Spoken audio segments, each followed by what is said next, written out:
नमस्कार, आप देख रहे हैं लाइव 24 न्यूज़ बिहार। इस वक्त जो है हम खड़े हैं बहादुरगंज प्रखंड मुख्यालय में। वक्त बिल के खिलाफ जो है आज प्रोटेस्ट हुआ और इसमें तमाम तंजीमें जो भी इस्लामिक तंजीमें हैं सब ने मिलकर इसका समर्थन किया। तो वही कई ऐसे भी है गैर मुस्लिम जो लोग हैं वो भी इस मामले पर समर्थन करते हुए उन्होंने आज प्रोटेस्ट का जो आगाज़ हुआ वो रसल हाई स्कूल ग्राउंड से हुआ था। उसके बाद जो है ये मार्च थाना रोड होते हुए झांसी रानी चौक होते हुए ब्लॉक में आया और जहां पे अंचल कार्यालय पहुंचकर उन्होंने मेमोरेंडम दी है। आज बाबा साहब अम्बेडकर की जयंती भी थी और इसी में इस आगाज़ के साथ बताया गया कि जिस तरह से देश में काला कानून लाया गया, चाहे वो किसान आंदोलन हो या फिर NRC हो, CAA हो, इस तरह से लोगों को परेशान किया गया भाजपा द्वारा, तो लगातार लोग सड़कों पे आए और इस बिल को वापसी कराए। तो ऐसे में फिर एक नया कानून आ गया जिसमें वक्फ जो मुसलमानों की संपत्ति है उसको हड़पने के लिए नई कानून लाई गई है। इसके बाद जो पूरी चीज़ें जो आई है वो गोदी मीडिया इस मामले को दूसरी तरह से रंग देने की कोशिश की है। उसके बाद इससे साफ जाहिर होती है कि आखिर क्या चल रहा है इस देश में, और इस देश के तमाम वो तंजीमें हैं जो सड़कों पर आए हैं और इसका विरोध कर रहे हैं। ऐसे में जमीयतुल उलमा हिंद के जिला अध्यक्ष मुफ्ती जसीम साहब से भी हमने बात की, बहादुरगंज विधायक अंजार नईमी से बात की है और सोशल एक्टिविस्ट कई लोग हैं उनसे भी मेरी बात हुई है। क्या कुछ कहा उन्होंने, ज़रा इस पर भी हम नज़र डालेंगे। अब देख रहे हैं तस्वीरों पे कि मेमोरेंडम दिया गया अंचल अधिकारी को, वो राष्ट्रपति के नाम मेमोरेंडम दिया गया है। अब देखना है कि इस काले कानून की वापसी होती है, क्या कुछ रहेगा, ये सबसे बड़ा दिलचस्पी होगी कि देखेंगे हम कि आखिर इस मामले पर कितना कुछ हो पाता है। ऐसे में लगातार जो तस्वीरें सामने आई है ये कहीं ना कहीं देश के लिए बहुत बड़ी स्वाभाविक की है कि भाई इस तरह के कानून लाकर जनता को किस तरह से परेशान किया जाता है। किशनगंज से लाइव 24 न्यूज़ के लिए मिनहाज आलम। काम धंधों को छोड़कर इस काम को सबसे बड़ा काम समझिए। आइंदा जो भी प्रोग्राम हो उसमें जम करके हिस्सा लीजिए। बाकी इस प्रोग्राम के जरिए हुकूमत को यह पैगाम देना चाहेंगे कि हुकूमत ने अपने बलबूते पर, अपने सरों की गिनती की बुनियाद पर अगर हठधर्मी और जिद से ये कानून बना ही लिया है तो आपको इन 20 करोड़ से ज्यादा मुसलमानों का ख्याल भी रखना चाहिए और हिंदुस्तान की मजबूत अपोजिशन का भी ख्याल रखना चाहिए। मन चाहिए आप कबड्डी का खेल मत कीजिए कि जो जिधर गया दौड़ के गया अपनी ताकत और अक्सरियत की बुनियाद पर तो वो उसी का हो गया। ये ऐसा हरगिज नहीं है। आप अवाम की खिदमत कर रहे हैं हुकूमत वाले। अवाम अगर आपसे नाराज है तो आप ऐसा काम नहीं कर सकते हैं। वो भी मजहबी कानून में ये दखल अंदाजी है, ये कभी नहीं बर्दाश्त किया जा सकता है। 1972 में हमारे अकाबिरीन ने मुस्लिम पर्सनल लॉ का क़याम इसी की हिफाजत के लिए किया है। ये मुस्लिम मसाइल हैं, वक्फ का मसला, ये इबादत का मसला है, इसमें हम फैसला लेंगे। आप हमारे ऊपर फैसला करके कुछ थोप नहीं सकते हैं। हमारी मर्जी को आपको शामिल करना पड़ेगा। नहीं करते हैं तो आप आइन और कानून के खिलाफ कानून बना रहे हैं, हम इसको कभी बर्दाश्त नहीं कर सकते। मुफ्ती साहब का कितनी तंजीमें आपके साथ खड़ी हैं? हमारी तमाम तंजीमें साथ में खड़ी हैं। क्या कहेंगे? वक्त पहले बिल आई, बिल अब जो है वो कानून में तब्दील हो गया, कितनी उम्मीदें हैं? हमें तो पूरी उम्मीद है कि अगर हम लोगों के दबाव अच्छा रहा, हिंदुस्तान के सारे मुसलमानों से मैं अपील करता हूं कि अगर सारे लोग एजुटेशन में उतरें तो इस कानून को सरकार को बदलना।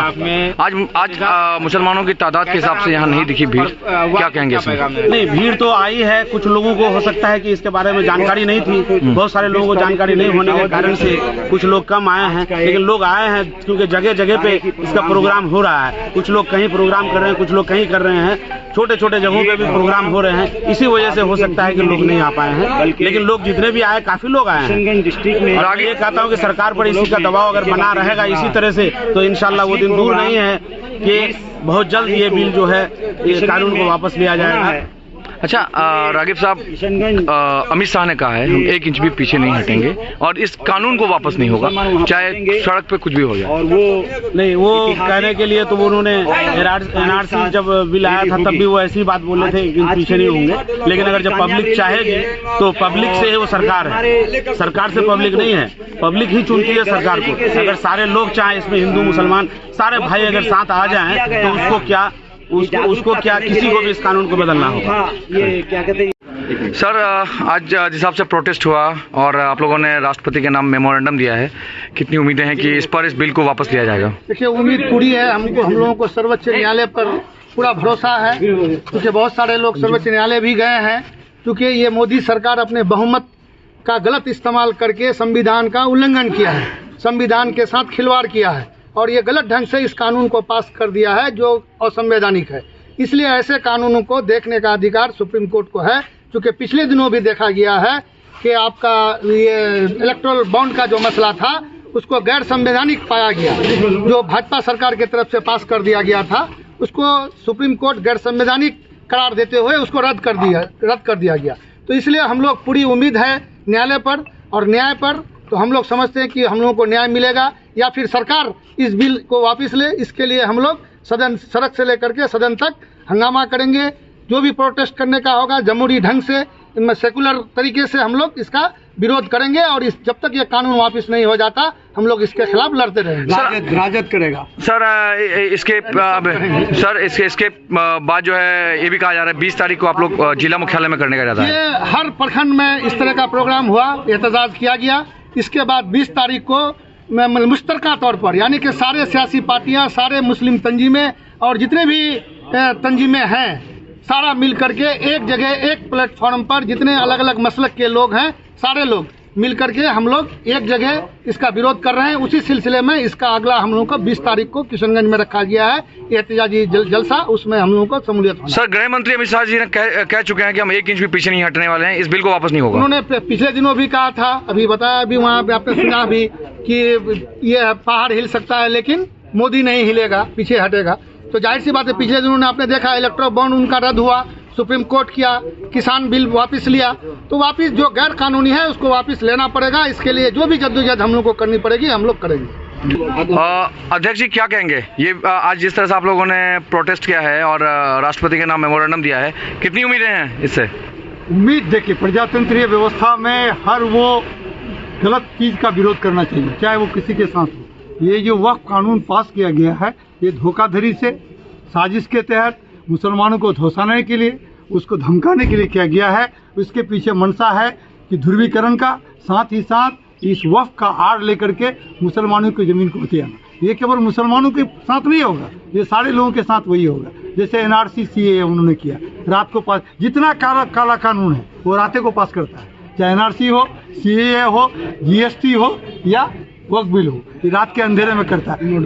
अफसोस तो इस बात का है कि अपने सहयोगी पार्टियों को भी उन्होंने डार्क में रखा, उसको बताया कि हमने ये संशोधन कर दिया, लेकिन उस बिल को जैसे का तैसे उसको रख दिया।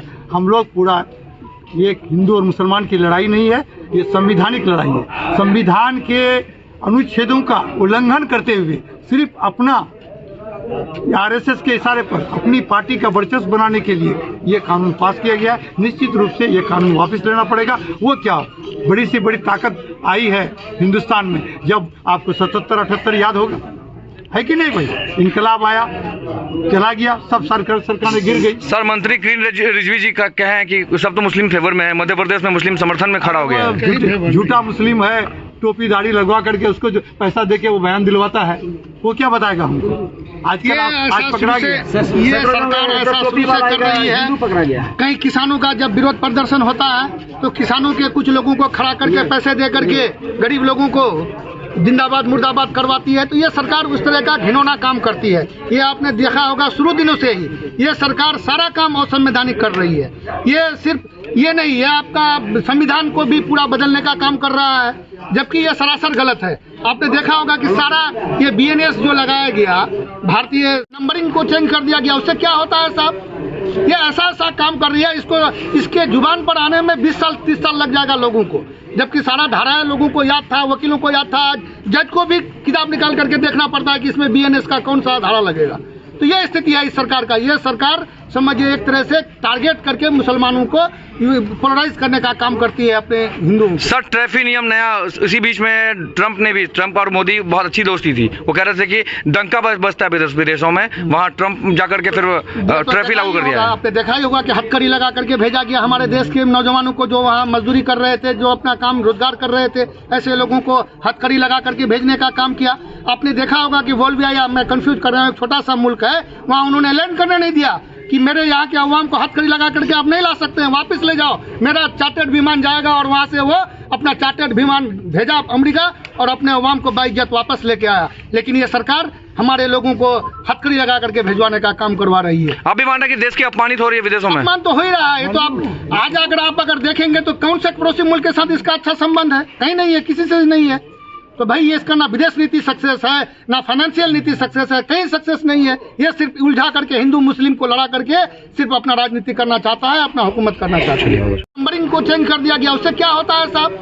ये ऐसा काम कर रही है, इसके जुबान पर आने में 20 साल 30 साल लग जाएगा लोगों को, जबकि सारा धारा लोगों को याद था, वकीलों को याद था। जज को भी किताब निकाल करके देखना पड़ता है कि इसमें BNS का कौन सा धारा लगेगा।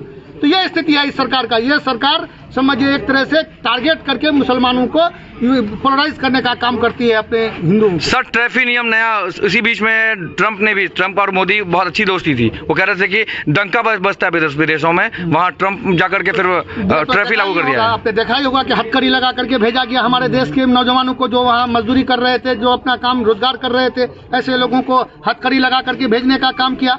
आपने देखा होगा कि बोल्विया, मैं कंफ्यूज कर रहा हूँ, एक छोटा सा मुल्क है, वहाँ उन्होंने लैंड करने नहीं दिया कि मेरे यहाँ के अवाम को हथकड़ी लगा करके आप नहीं ला सकते हैं, वापस ले जाओ। मेरा चार्टर्ड विमान जाएगा और वहाँ से वो अपना चार्टर्ड विमान भेजा अमेरिका और अपने अवाम को बाइज्जत वापस लेके आया। लेकिन ये सरकार हमारे लोगों को हथकड़ी लगा करके भिजवाने का काम करवा रही है। आप भी मानना कि देश की अपमानित हो रही है विदेशों में? अपमान तो हो ही रहा है। ये तो आप आज अगर देखेंगे तो कौन से पड़ोसी मुल्क के साथ इसका अच्छा संबंध है? कहीं नहीं है, किसी से नहीं है। तो भाई ये इसका ना विदेश नीति सक्सेस है, ना फाइनेंशियल नीति सक्सेस है, कहीं सक्सेस नहीं है। ये सिर्फ उलझा करके हिंदू मुस्लिम को लड़ा करके सिर्फ अपना राजनीति करना चाहता है, अपना हुकूमत करना चाहता है।